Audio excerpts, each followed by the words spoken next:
people of Earth, and hello, Murray Griffin. Hello, Franziska Curran, and it's been a very big week once again. It's been a very big week. Yes, we've got a lot to cover. There's a new push to get solar panels on Australian rooftops, another new push, a disturbing bird flu update, some exciting new wind and solar farm developments, and moves by the ACT government to manage a shift away from fossil gas. Plus, we look at what's actually involved in releasing environmental flows into our river systems. And Murray, before we go into the news, you've got a big week coming up, haven't you? I have indeed, Francisco. I'm off to Canada for 2 weeks. And yes, I'm really looking forward to it. And I booked the Uber in advance. It'll be here in 30 minutes. 30 minutes, Francisco. So, yeah, But let's see what? how we We go. don't have time for like we have to fit this whole. I better stop talking. We better get into it. We better move on. We'll see how we go. If I have to run out the door, I might be shouting the last few stories from the hallway. We'll see how we go. Well, that's very exciting for you, Murray. I hope you have a wonderful time. Yes, I'm looking forward to it. Well, our quiz question for the week, Francisca. Migration is it's a controversial Oh, topic at the moment, it and we've has got a been in the news. yes, and we've got a migration-related quiz question, and here it is. Double-banded plovers are a type of wading bird, and they have a migration pathway that is different to all other Australian wading birds. So what is unique about it, and what country do double-banded plovers migrate to at this time of year? Stay tuned to find out. Stay tuned to find out. So, Murray, what's your pick of the week this week? So my pick of the week, it's an upbeat one. It's that this week is actually National Landcare Week. Now, Landcare is a not-for-profit government-funded organisation that's been running since 1989. And what Landcare does is support people, including farmers, as well as organisations and communities, to get involved in on-the-ground projects to protect Australia's land, water, soils, plants and animals. And this week is Landcare Week, which celebrates the achievements of Landcare and celebrates all the thousands of Australians who are voluntarily helping restore and protect the natural environment. And Franziska, brush with fame, since April this year, the chair of Landcare is someone you might have heard of. Oh, Uh, who's that, Murray? it's Midnight Oil's lead singer and former Environment Minister Peter Garrett. Great pick, Murray. And if I could just add a couple of things to that. Landcare released a survey to help with this week's celebrations, and it showed that 93% of those involved in Landcare say that they've made friends or new connections through Landcare, and 88% said that it helped them feel more connected to their community. So isn't that a wonderful Yeah, secondary benefit of looking after the environment together? absolutely. Yep. And they do some amazing projects. For example, Bass Coast Landcare Network in Gippsland, Victoria, is studying where and how many giant Gippsland earthworms are living in the area. And Cappertree Valley Landcare in New South Wales is working to restore habitat in a breeding location for regent honey eaters. So some wonderful projects. They are doing some great work. And the giant earthworm, I'm a big fan of the giant earthworm. I'm a I big would, fan of the giant yeah, earthworm. there is Went down a rabbit actually, hole. Went down an did, earthworm hole reading about them not that long ago. there Mm. is actually a giant earthworm museum somewhere, but unfortunately it doesn't have any giant earthworms in it. Anyway, so that's my pick, Landcare. And Francisca, your pick of the week. Well, it isn't a very positive one, but it is, I mean, it isn't positive at all, but it is important to update and keep track of the sad news on the bird flu front. So Yeah. as we record this, CSIRO confirmed there's now been 155 positive detections, confirmed or presumed, of the H5 bird flu in Australia. And the government has also released risk ratings that reveal how devastating H5 could be for Australian birds and mammals. And according to analysis by the Invasive Species Council, the risk rating shows that 5 birds face extreme level of risk, which means that they can't survive where the virus occurs. And those birds include the Christmas Island frigate bird.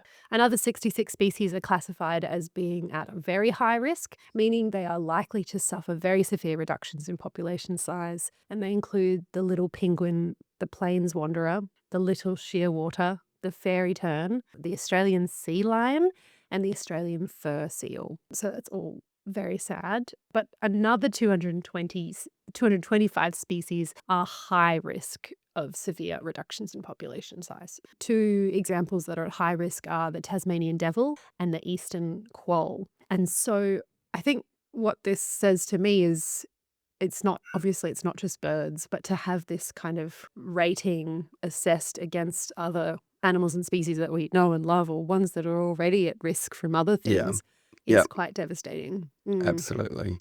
Yeah. The head of the Invasive Species Council, Jack Goff, called the ratings a list of doom. And he said that while bird flu is an unstoppable threat, we should do more to eliminate or reduce other threats that can be eliminated or reduced that do impact these animals as well. So, for example, Jack Goff said, controlling feral cats, foxes, rats can also improve seabird breeding rates. So we need to do more in what we can do, even if maybe we can't stop the spread of H5. Yeah.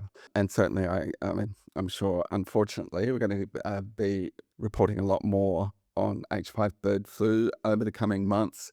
Okay, well, let's turn to something a bit more upbeat. Australia's always been good at rooftop solar, and now it's also Mm. really good at installing household batteries. But one area where it's been really bad up until now is in installing solar and batteries at commercial and industrial premises, like warehouses or shopping centres or schools or hospitals. But that's about to change. In a speech to the National Press Club in Canberra last week, Climate Change and Energy Minister Chris Bowen said the government is going to provide more incentives for these sorts of places to install solar and batteries. And it's going to do it by adjusting the scheme that currently just supports households to install solar and batteries. The scheme is called the Small Scale Renewable Energy Scheme, or SRES, and currently you can't get a subsidy to install a solar system larger than 100 kilowatts under the SRES scheme,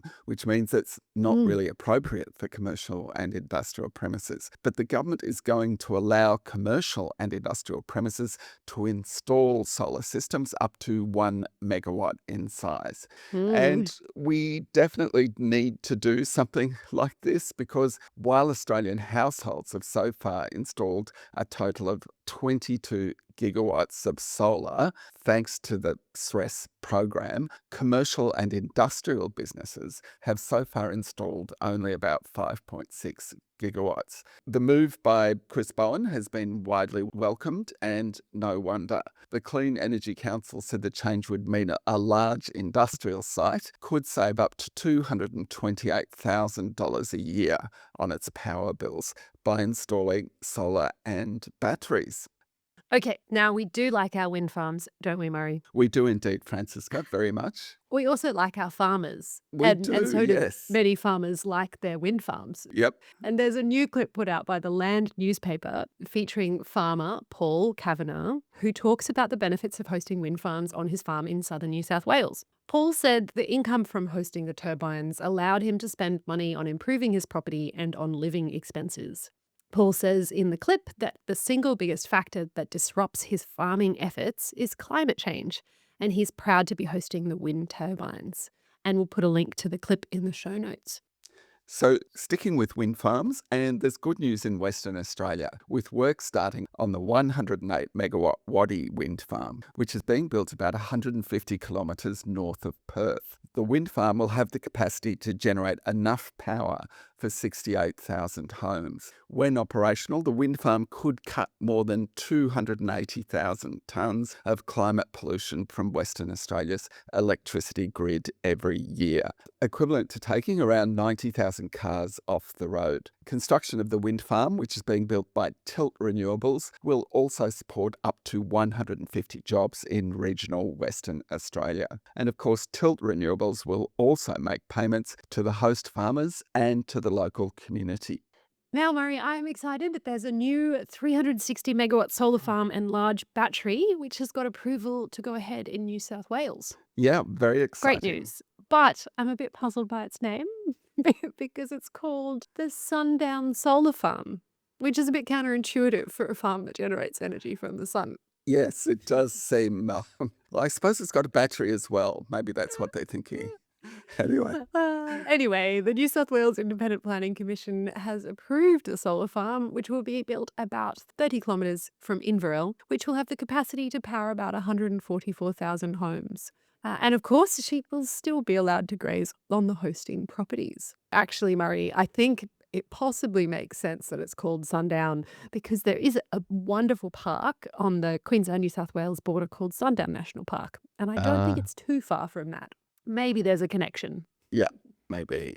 Travelling south and heading to the ACT government is taking an important step towards electrifying homes and businesses and reducing their reliance on climate polluting fossil gas. The ACT government has already committed to phase out the use of fossil gas by 2045, and now it's released a discussion paper on how to do it. The paper notes that gas consumption in the ACT has already dropped 20% in the last 2 years. I find that an amazing statistic, don't you? Yeah, 20%, massive. that's a 20%. really big drop, yeah. I'm surprised by that. Mm. And it says most residential customers say they expect to make the switch to electric appliances when their gas appliances break down. The discussion paper canvasses views on potential measures, including whether any types of gas appliance should be regulated so that if and when they break down, they have to be replaced with electric alternatives.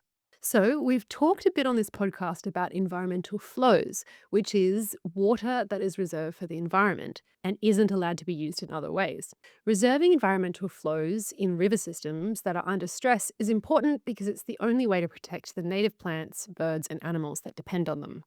But you might be wondering, well, how does it all work? Well, one example of it is currently underway in the Lower Lachlan River in New South Wales. Winter environmental watering is underway that will help improve the health of the floodplains, providing more feeding grounds for water birds, habitat for frogs and turtles and other plants and animals. The water release is being managed by the federal and New South Wales governments and will result in up to 80,000 megalitres of water entering these floodplain areas, filling important wetland areas, including the Great Kumbung Swamp. The floodplain is expected to hold the water until next autumn. 80,000 megalitres is Yeah, enormous, I Murray. know, it's a lot of water. Anyway, you might wonder, why are they doing it now? Well, that's because delivering the flow in winter to early spring matches the natural migration and breeding season of the birds and animals that rely on healthy habitat in the area. And releasing it now instead of summer also helps to reduce water loss from evaporation. With the help of the government's Clean Energy Finance Corporation, several banks and other lenders offer households discount loans to help them install energy efficient appliances and upgrade their homes so they don't have to spend so much on heating and cooling. Now, the Clean Energy Finance Corporation has released new data showing these loans have helped Australian households slash energy bills by up to 80%. The data shows that people who took out a discount loan under the Household Energy Upgrades Fund are saving about $1,700 to $2,300 a year on average on their electricity bills. In fact, the CEFC says that homeowners with homes that have been upgraded with the support of the scheme have reduced their energy costs by around 80% to 85%. And these households have also saved around $570 in interest payments on average because the loans are offered at a discount rate. We've heard an awful lot about data centres in recent months, and well, the government backed Australian Energy Markets Commission, known as the AEMC, just released its advice on data centres that have caused a bit of a stir. And it's made four very sensible recommendations. And first and foremost, it says that data centres should source sufficient renewable energy to match their energy consumption. We'll put a link to this advice in the show notes. The government agency that has the important job of managing Australia's clean energy, carbon credits, and nature repair scheme is called the Clean Energy Regulator. And the Clean Energy Regulator is about to get a new chief executive. His name is Tony Chappell, and until now he's been head of the New South Wales EPA. And as we often say, don't we, Franziska? We're big fans of the New South Wales Oh, EPA. I was like, what are we up? Yeah, we do. We say We that almost every we do week. say it a lot, yes. So we're very confident he's going to do a great job in his new role. Absolutely. Anyway, if you want to find out what Tony is like and about his thinking on climate and environment matters, check out the interview with him in our other podcast, which is called Track Changes. And we also want to give a shout out to David Parker, who has retired from the Clean Energy Regulator after doing a brilliant job steering the agency through one of the most significant periods of reform to Australia's climate and nature laws and policies. And now the answer to our quiz question. Double-banded plovers have a migration pathway that is unique among Australian wading birds. What is unique about it, and what country do they migrate to at this time of year? And here's the answer. Unlike other Australian wading birds, double-banded plovers migrate east to west, not north-south. And for that reason, they're currently about to leave southeastern Australia and migrate to New Zealand, where they breed mainly in inland high-altitude riverbeds on the South Island during summer. And they'll then return to Tasmania, Victoria, and parts of New South Wales in autumn. And another fun fact, not all the double-banded plovers migrate between Australia and New Zealand, and some of them stay in New Zealand all year round. Sounds like a great idea. It does, doesn't it? It's very appealing. You can just imagine, a double-banded plover couple going, "Oh, look, I think we'll just go to New Zealand. That everybody speaks the language. The food's like Australia." Do you think it's a bit like that? Do you- I think so. I think they go, And "This is then, actually quite nice here. The yeah, temperature's a yeah, bit better for me." that's exactly right. There'll be another double-banded plover couple going, "Oh, look, let's just hang out at home this year." I don't like the I don't want to stress make of the journey. I don't like stress of Oh. travel. Now, speaking of the stress of travel, my Uber driver is about 2 minutes away. So Oh no. And then there is, let's wrap up. let's wrap up. That's it for today. You're all up to date. Bye, Murray. Bye. Two more See you, people are crucial Franziska. to making this podcast happen. Sophie Sideris and the co-founder of the Earth News service, Chris Dansie. And if you enjoyed this episode, please show your appreciation by following the show. And if you feel like it, give us some stars on your pod listening platform. When Spotify and Apple see stars or YouTube sees a thumbs up, they're more likely to put our pod in front of other people. If you're able to go a step further, you can make a small monthly contribution to help us cover our costs by becoming a supporter via our website, which you can find at earthed.au. We'll use any funds we receive via our website to cover the costs of things like production, editing, and distribution. Thanks for tuning in, and bye for now.